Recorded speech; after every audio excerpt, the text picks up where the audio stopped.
আমার বান্ধবীর বিয়েতে অনেকগুলো মেনুর মধ্যে ছিল চিলি বেবি কর্ন, যেটা খেয়েছিলাম খুবই অসাধারণ খেতে। আর আজকে আমি বাড়িতে বানিয়েছি। কিভাবে করেছি তোমাদের সাথে একটু শেয়ার করছি, যেটা খুবই সহজ আর খুব তাড়াতাড়ি হয়ে যায়। দেখো, প্রথমে ফ্রাইং প্যানের মধ্যে আমি খানিকটা জল দিয়ে একটু লবণ দিয়ে ফুটিয়ে নিয়েছিলাম। তারপরে বেবি কর্নগুলোকে মাঝখান থেকে কেটে আমি বেশ খানিকক্ষণ এটা জলে ফুটিয়ে নিয়েছি, একটু সেদ্ধ করে নিয়েছি। তারপর সেটাকে আমি নামিয়ে নিয়েছি। একটু ঠান্ডা হলে ওর মধ্যে আন্দাজ মতন আমি দিয়ে দিয়েছি নুন, আন্দাজ মতন দিয়ে দিয়েছি গোলমরিচের গুঁড়ো, আন্দাজ মতন দিয়ে দিয়েছি জিরের গুঁড়ো। তারপর আমি একটা পেস্ট করে নিয়েছিলাম পেঁয়াজ আদা রসুন, সেটাও দিয়ে দিয়েছি। তার মধ্যে আবার আমি দিয়েছি কর্নফ্লাওয়ার আর ময়দা খানিকটা দিয়েছি এটা মাখার জন্য। আর এর মধ্যে আবার দিয়ে দিয়েছিলাম হলুদ গুঁড়ো, সেটাও আন্দাজ মতন। এরপর সমস্তগুলোকে আমি ভালো করে মেখে নিয়েছি। এর মধ্যে একদম জল দেবে না, আমিও দিইনি, তোমরাও দিও না। তারপর একটা ওই ফ্রাইং প্যানের মধ্যে আমি তেলটাকে বেশ ভালো করে গরম করে নিয়েছি। তার মধ্যে বেবিকর্নগুলো দিয়ে ঠিক এরকম লাল লাল করে ভেজে তুলে নিয়েছি। এটা কিন্তু শুধু ভাজা খেতেও খুব ভালো লাগছিল।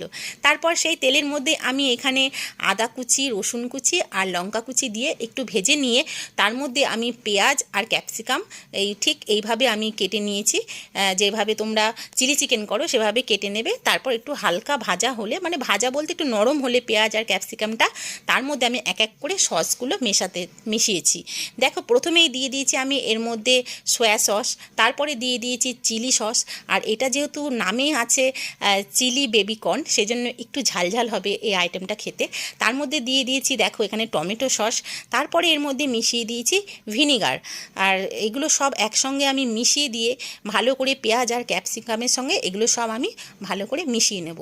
তারপর যে ভেজে রেখেছিলাম আমি বেবি কর্নগুলো, সেগুলো এর সঙ্গে দিয়ে এর মধ্যে দিয়ে ভালো করে ক্যাপসিকাম পেঁয়াজ আর এই সসের সঙ্গে মিশিয়ে আন্দাজ মতন অল্প পরিমাণে জল দিয়ে আঁচটা কমিয়ে দেব।